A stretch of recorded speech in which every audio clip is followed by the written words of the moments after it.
Global investor summit का आज दूसरा दिन, गृह मंत्री अमित शाह होंगे शामिल। नागरिक उड्डयन, इंफ्रास्ट्रक्चर, आयुष और वेलनेस विषय पर होगा मंथन।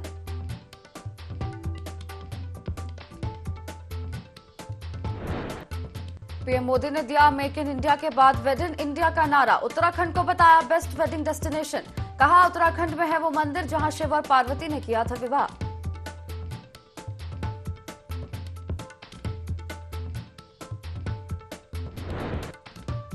देश को आज मिले 343 नए फौजी। आईएमए के कड़े प्रशिक्षण के बाद हुए पास आउट। श्रीलंका के सीडीएस ने ली सलामी।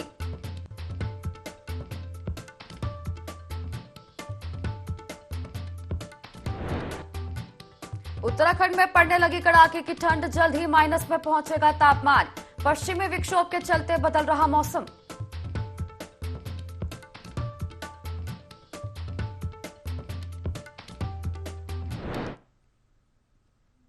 नमस्कार, देवभूमि लाइव में आप सभी का बहुत स्वागत है और मैं हूं आपके साथ तिशा। अब हेडलाइंस के बाद सीधे खबरों का रुख करेंगे। बड़ी खबर आपको देहरादून से बता रहे हैं, जहां ग्लोबल इन्वेस्टर समिट का आज दूसरा दिन है। समिट का आज समापन होने वाला है। समापन सत्र में केंद्रीय गृह मंत्री अमित शाह पहुंचेंगे। सीएम धामी की कोशिशें अब लगातार रंग ला रही हैं। ऐसा देखने को मिल रहा है कि जितने भी रोड शो विदेश में सीएम धामी ने किए, इस सभी की मेहनत अब रंग ला रही है। आज कई देशों के राजदूत शिरकत करेंगे ग्लोबल इन्वेस्टर समिट के दूसरे दिन। कई डेलीगेट्स और निवेशक शिरकत करेंगे। अब तक 3.50 लाख करोड़ के एमओयू साइन किए जा चुके हैं। 2.5 करोड़ रुपए का लक्ष्य निवेश का एमओयू साइन करवाने का रखा गया था और ये लक्ष्य पार हो चुका है। उत्तराखंड के लिए बड़ी उपलब्धि, सीएम धामी के लिए देखा जाए तो बहुत बड़ी उपलब्धि है। जितनी भी मेहनत सीएम धामी ने की, विदेश में जाकर लंदन में, आबू धाबी में कई रोड शो किए, निवेशकों का समर्थन मांगा। ग्लोबल इन्वेस्टर समिट में हजारों से ज्यादा देश विदेश भर के कई डेलीगेट्स और निवेशक पहुंचे। आज भी कई राजदूत समापन समारोह के दूसरे दिन शामिल होंगे। ग्लोबल इन्वेस्टर समिट के पहले दिन पीएम मोदी उद्घाटन सत्र में शामिल हुए थे। ग्लोबल इन्वेस्टर समिट का उद्घाटन किया था और आज ग्लोबल इन्वेस्टर समिट का दूसरा दिन है। आज इसका समापन है। समापन सत्र में गृह मंत्री अमित शाह शामिल होंगे। इसी पर अधिक चर्चा करने के लिए हमारे साथ संवाददाता विनय सूद सीधा लाइव जुड़ चुके हैं। विनय, आज उत्तराखंड में हो रहे ग्लोबल इन्वेस्टर समिट का दूसरा दिन है और आज समापन समारोह है। इस समापन सत्र में स्वयं गृह मंत्री अमित शाह शामिल होने वाले हैं। क्या कुछ खास? जी त्रिशा, देखिए आपको बता दें कि आज ग्लोबल इन्वेस्टर समिट जो देहरादून के एफआरआई में चल रहा है, उसका आज दूसरा दिन है और ऐसे में देखा जा सकता है कि जो केंद्रीय गृह मंत्री हैं अमित शाह, वो देहरादून के एफआरआई में पहुंचने वाले हैं, जहां पर ग्लोबल इन्वेस्टर समिट का आयोजन किया गया है। ऐसे में देखा जा सकता है कि जिस तरह से यहाँ पर 3.5 लाख करोड़ के जो एमओयू है वो साइन किए जा चुके हैं। मुख्यमंत्री पुष्कर सिंह धामी के जो इस दौरान विदेश के और देश के जो दौरे रहे हैं, वो जो है यहाँ पर रंग ला रहे हैं। उनकी जो मेहनत है वो यहाँ पर रंग ला रही है। तो जितने भी निवेशकों की अगर यहाँ पर बात की जाए, जितने भी इन्वेस्टर्स देहरादून पहुंचे हैं, वो जो है पूरी तरीके से यहाँ पर बढ़ चढ़कर इसमें भागीदारी कर रहे हैं और ग्लोबल इन्वेस्टर समिट में लगातार जो है एमओयू साइन किए जा रहे हैं। जी, बीते दिन पीएम मोदी ने वेड इन इंडिया का नारा दिया था, तो उत्तराखंड को बेस्ट डेस्टिनेशन वेडिंग करार दिया था पीएम मोदी ने। तो कहीं ना कहीं हम देख सकते हैं कि बेस्ट वेडिंग डेस्टिनेशन की तर्ज पर पीएम मोदी उत्तराखंड को बढ़ावा देते नजर आ रहे हैं। जी बिल्कुल, देखिए प्रधानमंत्री नरेंद्र मोदी की अगर बात करें तो डेस्टिनेशन उत्तराखंड का जो एक नारा यहाँ पर प्रधानमंत्री द्वारा दिया गया था, तो ऐसे में देखा जा सकता है उत्तराखंड को किस तरीके से जो है यहाँ पर जो है आगे की तरफ लेके जाना है, एक तरीके से विकास कार्य जो है इस दौरान उत्तराखंड में होने हैं। सभी चीज़ों को ध्यान में रखते हुए जो है केंद्र सरकार लगातार उत्तराखंड को विकसित करने के लिए जो है तमाम योजनाएं देहरादून उत्तराखंड में जो है चला रही है। तो ऐसे में देखा जा सकता है कि क्या कुछ जो है इस दौरान यहाँ पर विशेष है, क्योंकि जिस तरह से ये ग्लोबल इन्वेस्टर समिट देहरादून के एफआरआई में चल रहा है, बड़े इन्वेस्टर्स इस दौरान यहाँ पर जी पहुंचे हैं। अंबानी की बात करें, अडानी की बात करें, बड़े उद्योगपति जो हैं इस दौरान यहाँ पर पहुंचे हुए हैं। तो जो रोजगार की अगर बात की जाए तो जो रोजगार के अवसर हैं वो भी इस ग्लोबल इन्वेस्टर समिट से उत्तराखंड में खुलने वाले हैं, जिसका जी जो यहाँ पर बड़ा फायदा जो है इस दौरान उत्तराखंड के युवाओं को ग्लोबल इन्वेस्टर समिट होने से मिलेगा जी। जी, देखा जाए तो आज ग्लोबल इन्वेस्टर समिट का दूसरा दिन, आखिरी दिन, समापन सत्र है। तो गृह मंत्री अमित शाह के अलावा और कौन से विशिष्ट मुख्य अतिथि रहने वाले हैं आज शामिल होंगे?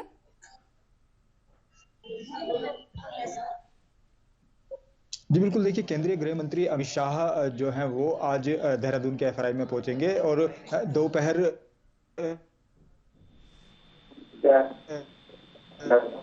ये देखा जा सकता है कि जो यहाँ पर वहाँ की राजदूत हैं वो भी इस दौरान देहरादून के एफआरआई में पहुंचेंगे, जहां पर ग्लोबल इन्वेस्टर समिट का आयोजन किया जा रहा है। तो ऐसे में देखा जा सकता है काफी बड़ी जो सफलता है इस दौरान उत्तराखंड के मुख्यमंत्री पुष्कर सिंह धामी को जो है यहाँ पर मिली है, क्योंकि जिस तरीके से इन्वेस्टर्स लगातार यहाँ पर ग्लोबल इन्वेस्टर समिट में निवेश के लिए आगे आ रहे हैं, तो देखा जा सकता है कि कितना बड़ा जो फायदा है इस दौरान उत्तराखंड को जो है यहाँ पर मिलने वाला है जी। जी बिल्कुल विनय, गृह मंत्री अमित शाह का आज कार्यक्रम रहने वाला है ग्लोबल इन्वेस्टर समिट में। इसे लेकर सुरक्षा एजेंसियां जो हैं वो भी पूरी तरह से अलर्ट पर हैं। तो सुरक्षा को मद्देनजर रखते हुए क्या कुछ पुख्ता इंतजाम किए गए हैं? जी बिल्कुल, देखिए यहाँ पर सुरक्षा की अगर बात करें तो जिस तरीके से सुरक्षा व्यवस्था है वो बीते दिन से ही यहाँ पर अलर्ट मोड पर है। कोई भी अगर ग्लोबल इन्वेस्टर्स समिट के इस कार्यक्रम में पहुंचता है तो उनको जो है वीआईपी जो पास हैं इस दौरान यहाँ पर दिए गए हैं, जिसमें कि स्कैन के बाद ही जो है वो लोगों को यहाँ पर अंदर एंट्री दी जा रही है, उनकी चेकिंग की जा रही है। यहाँ पर रूट डाइवर्ट की अगर बात करें तो तमाम जो रूट है इस दौरान यहाँ पर डाइवर्ट किए गए हैं और स्कूलों की जो छुट्टी है वो भी देहरादून में जो ग्लोबल इन्वेस्टर समिट किया जा रहा है उसको लेकर के जो स्कूल हैं उनकी भी यहाँ पर छुट्टी जो है 2 दिन की दी गई है। तो ऐसे में देखा जा सकता है कि पूरे तरीके से किसी भी तरीके से जो है यहाँ पर किसी को कोई दिक्कत ना आए, कि चाहे वो ट्रैफिक की बात हो या फिर जिस तरीके से यहाँ पर ग्लोबल इन्वेस्टर समिट का आयोजन किया जा रहा है, निवेशक पहुंच रहे हैं, ट्रैफिक बाधित ना हो सके, सभी चीजों को ध्यान में रखते हुए उत्तराखंड सरकार की जो है जी चलिए ठीक है, शुक्रिया विनय आपका जुड़ने के लिए और तमाम जानकारी विस्तार से साझा करने के लिए। अगली बड़ी खबर आपको देहरादून से बता रहा है, जहां आईएमए में पासिंग आउट परेड हुई। आपको बता दें भारतीय सेना को 343 युवा अधिकारी मिले, 12 मित्र देशों के 29 कैडेट भी पास आउट हुए। आपको बताते चले उत्तराखंड के 42 और उत्तर प्रदेश के 68 कैडेट पास आउट हुए और मध्य प्रदेश के 7 कैडेट भी इसमें शामिल रहे। तो देखिए बड़ी खबर देहरादून से बता रहे हैं आपको, जहां आईएमए देहरादून की आईएमए यानी कि इंडियन मिलिट्री एकेडमी में पास आउट परेड हुई। इस पास आउट परेड के दौरान भारतीय सेना को नए 343 युवा अधिकारी मिले। आपको बता दें कि 12 मित्र देशों के 29 कैडेट पास आउट हुए और देश से उत्तराखंड के 42 और उत्तर प्रदेश के 68 कैडेट पास आउट हुए। इस खबर पर अधिक जानकारी साझा करने के लिए हमारे साथ संवाददाता आकाश गौड़ फोन लाइन पर जुड़ चुके हैं। आकाश, भारतीय सेना को 343 नए युवा अधिकारी मिले, देश के लिए बड़ी सौगात, आईएमए से पासिंग आउट परेड। जी देखिए बिल्कुल, आज ये गौरव का पल है कि जब 363 जो आईएमए से पासिंग आउट परेड के प्रशिक्षण लेके यानी कड़ी मेहनत करने के बाद जो है सेना के अफसर जो है आज ये बने हैं। और निश्चित तौर पर कहीं ना कहीं एक गौरव का पल भी होता है, क्योंकि कड़ी मेहनत के बाद ये मौका आता है कि जब पासिंग आउट परेड में जो है अंतिम पग पार करने के बाद जो है भारत की जो सेना है उसमें ये अपनी सेवाएं देते हैं। निश्चित तौर पर आज सुबह जिस तरीके से पासिंग आउट परेड आईएमए में हुई थी तो खुद इस पासिंग आउट परेड की जो सलामी है वो श्रीलंका के जो सीडीएस हैं वो लेने के लिए आए थे। और तमाम जो गौरव का पल कहीं ना कहीं ये परिवार के लिए भी रहता है कि बच्चा मेहनत करता है और उसके बाद एक तरीके से भारतीय सेना का जो सदस्य है अफसर के तौर पर वो बनता है। और इसी तरह से कह सकते हैं कि चाहे भारत की बात हो या फिर मित्र देशों की बात हो, सभी इस IMA की जो पासिंग आउट परेड है उसमें उन्होंने शामिल हुए हैं और पास आउट हुए हैं। और साथ ही साथ अगर हम बताएं तो इसके अलावा जिस तरीके से उत्तराखंड की बात करें तो उत्तराखंड से भी 42 कैडेट जो है पास आउट हुए हैं। साथ ही साथ उत्तर प्रदेश से के जो कैडेट हैं वो पास आउट हुए हैं। उसके अलावा मध्य प्रदेश से भी 7 जो कैडेट हैं वो पास आउट हुए हैं और छत्तीसगढ़ से 3 कैडेट जो है पास आउट इसमें हुए हैं। तो निश्चित तौर पर कहीं ना कहीं एक गौरव का पल होता है और आज सभी जो कैडेट हैं वो भारतीय सेना का जो हिस्सा है वो बने हैं। जी बिल्कुल, निश्चित तौर पर कहा जा सकता है कि भारत के लिए गौरव का पल है। भारतीय सेना को 343 नए युवा अधिकारी कड़ी मेहनत करने के बाद मिले। शुक्रिया आपका जुड़ने के लिए और जानकारी साझा करने के लिए।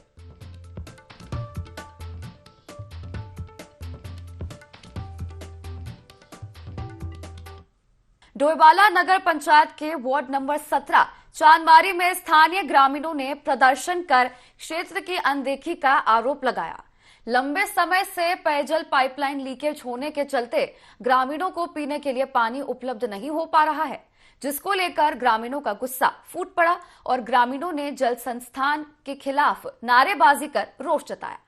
3 माह पहले जल संस्थान को इस लीकेज पाइपलाइन से अवगत कराया गया था और जल संस्थान ने इसकी निस्तारण की बात कही थी, पर 3 महीने बीतने के बाद भी आज तक जल संस्थान ने इस लीकेज को ठीक नहीं कराया, जिससे यहां के ग्रामीणों को पेयजल की समस्या से जूझना पड़ रहा है।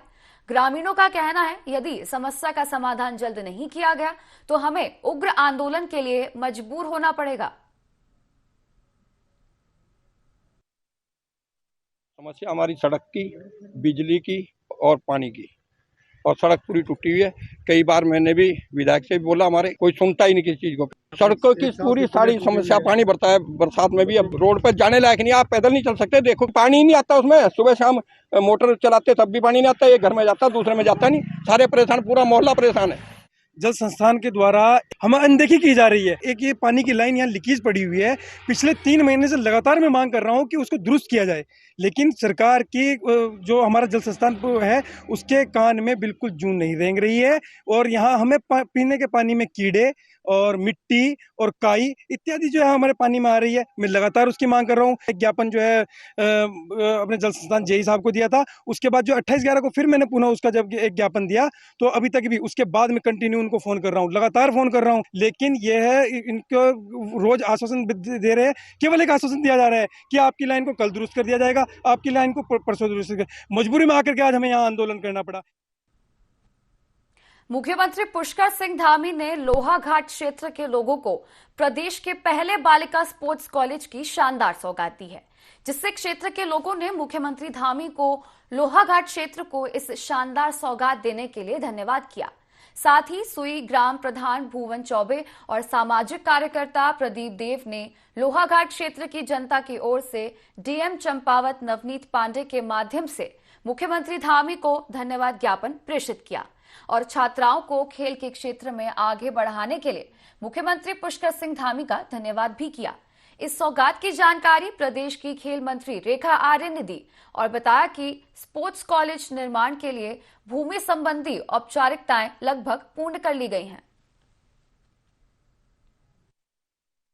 काफ़ी हर्ष का विषय है। हमारे सुई क्षेत्र में एक और सौगात हमें मिली है महिला स्पोर्ट्स कॉलेज की।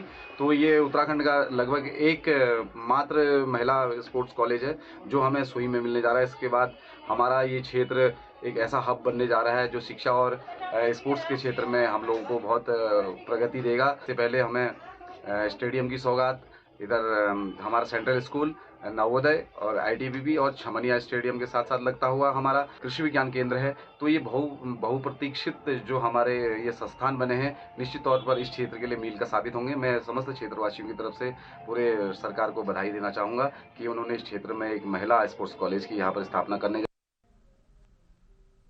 उत्तरकाशी में नवनियुक्त मुख्य विकास अधिकारी जय किशन ने विकास भवन में सभी कार्यालयों का औचक निरीक्षण किया और सभी अधिकारियों व कर्मचारियों को समय पर कार्यालय में उपस्थित होने के निर्देश दिए।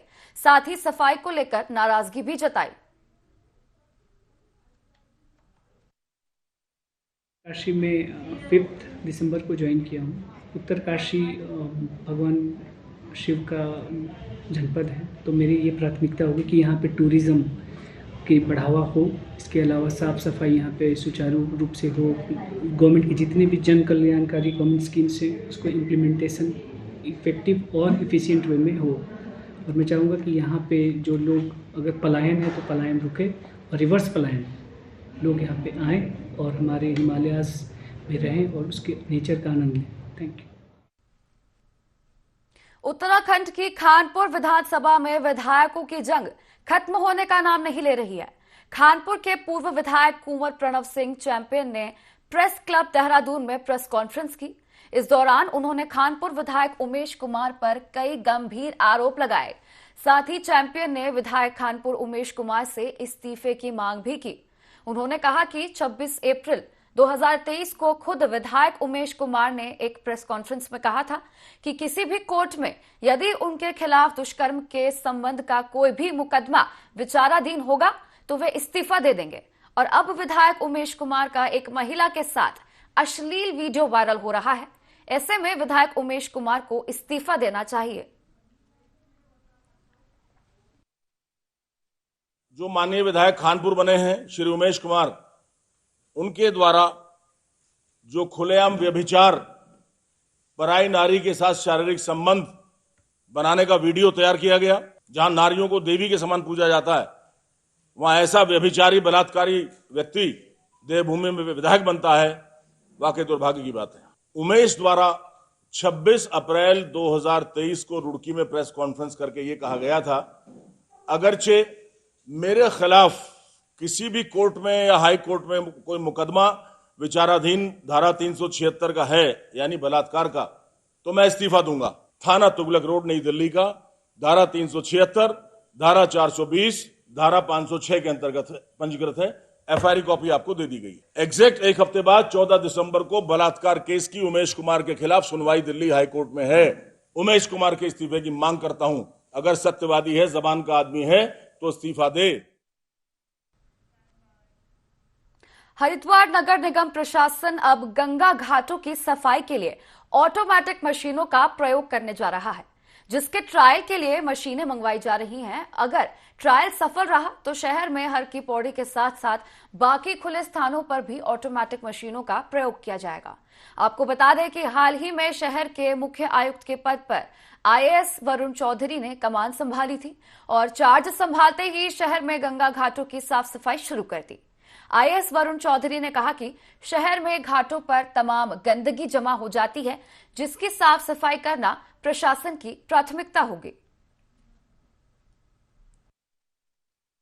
हरिद्वार की सफाई व्यवस्था जो है वो हमारी प्रायोरिटी है। मॉडर्न टेक्नोलॉजी का प्रयोग किया जा रहा है टू मेक थिंग्स बेटर। जो घाट वाले जो एरियाज हैं हमारे निगम क्षेत्र के, उसमें अभी फिलहाल हम स्टडी फेज में हैं, बट जल्द ही हम वहाँ पे ऑटोमेटिक सफाई व्यवस्था के लिए मशीन्स का ट्रायल करेंगे और अगर वो सफल रहता है तो उसको हम और घाटों पे भी उसको प्रयोग में लाएं। सब जगह मशीन जाए ये संभव नहीं है। इनिशियल फेज में जो है हम घाटों से शुरू करेंगे, जहाँ पे मशीन नहीं जा सकती वहाँ पे अभी जो वर्तमान में जो व्यवस्था है उसी से हम कंटिन्यू। उत्तरकाशी में 2003 में वरुणावत पर्वत के टूटने से आसपास के कई होटल भवन तबाह हो गए थे और लगातार हो रहे भूस्खलन के कारण स्थानीय लोगों के लिए संकट के बादल छाए हुए हैं, जिसको लेकर 14 करोड़ की लागत से टनल का निर्माण किया गया था। लेकिन रखरखाव के अभाव की वजह से टनल की स्थिति जर्जर हो चुकी है। साथ ही साथ टनल के अंदर की पटरियां भी क्षतिग्रस्त हो गई हैं, जहां से स्थानीय लोग और छात्र छात्राएं पैदल निकलते हैं। टनल के अंदर पानी का रिसाव होना भी अब शुरू हो गया है, जो कि बड़ी दुर्घटना की वजह बन सकता है। स्थानीय लोगों का कहना है कि इस मामले में बार बार प्रशासन को लिखित रूप से शिकायत कर चुके हैं, लेकिन कोई कार्रवाई नहीं की गई। अभी देखा जाए तो टनल की बहुत दयनीय स्थिति है। टनल के अंदर अब जो पानी का रिसाव काफी समय से देखा जा रहा है, और मैं तो समझता हूं कि जिले के उच्च अधिकारी हों, विधायक हों, पूर्व विधायक हों, कोई भी हो, कोई भी नेता हो, कोई भी अधिकारी हो, उसी टनल से आना जाना है। शासन प्रशासन हो या जिलाधिकारी महोदय जी को इसका विशेष ध्यान रखना पड़ेगा। कहीं ऐसा ना हो जाए कि आने वाले समय में कोई और बड़ी क्षति, कुछ घटना ऐसा ना हो जाए। शुरू से लेकर आज तक इसमें बीच बीच में पानी का रिसाव होता है। पानी के रिसाव होने के कारण कभी भी एक दोबारा बहुत बड़ी दुर्घटना घट सकती है, इसलिए इसका देख रेख होनी चाहिए। और इस सुरंग में लाइट की उचित व्यवस्था हो ताकि जो यहाँ से स्कूली बच्चे आते हैं, माता बहनें जाती हैं, वो इसमें जाने में उनको कोई दिक्कत महसूस ना हो। मेरा सरकार से अनुरोध है कि सुरंग को पुनः देख के इसका ट्रीटमेंट करने की अति आवश्यकता है। ये तामाखानी सुरंग जो बनी है, ये बनी थी आपकी 2008 और 9 में। बहुत दुख के साथ में कहना पड़ रहा है कि वहाँ पानी का रिसाव हो रहा है और कभी भी कोई बहुत बड़ा हादसा सिलगारा सुरंग की तरह माना हो जाए, उससे पहले प्रशासन को जाग जाना चाहिए। एक्सपर्ट टीम बाहर से आए, उसका मुआयना करे टॉप टू बॉटम, आगे से पीछे तक, कि खतरा है कि नहीं। क्योंकि वो जो तामाखानी सुरंग है वो DGPR के अंडर में नहीं है, वो DGPR के अंडर में है NH, जहाँ पे डंपिंग जोन बना हुआ है। आज हमारे सामने सिलगारा टनल में जो हादसा हुआ है, सारे लापरवाही के कारण से हो रहा है। और आज ये जब कांग्रेस की गवर्नमेंट थी तब इस सुरंग का निर्माण हुआ था, हमारी तामाखानी सुरंग का। लेकिन आज आप देख सकते हैं उत्तरकाशी की जनता, उत्तरकाशी पूरा हमारा वो लाइफ लाइन है और हमारा प्रवेश द्वार है तामाखानी सुरंग, लेकिन उसकी आज ऐसी दुर्दशा हो रखी है। उसके अंदर फुटपाथ की स्थिति देखिए, या पैदल चलने वालों को बड़ी दिक्कत उसमें होती है। पैदल ही नहीं, जो गाड़ियों से भी गुजर रहे हैं, शासन प्रशासन है इसका बिल्कुल संज्ञान नहीं ले रही है। जब बाराकोट से लोहाघाट की तरफ जा रही कार अनियंत्रित होकर सड़क पर पलट गई, जिसमें सवार 8 लोगों में एक को गंभीर चोटें आई हैं, वहीं बाकी लोगों को भी चोटें आई हैं।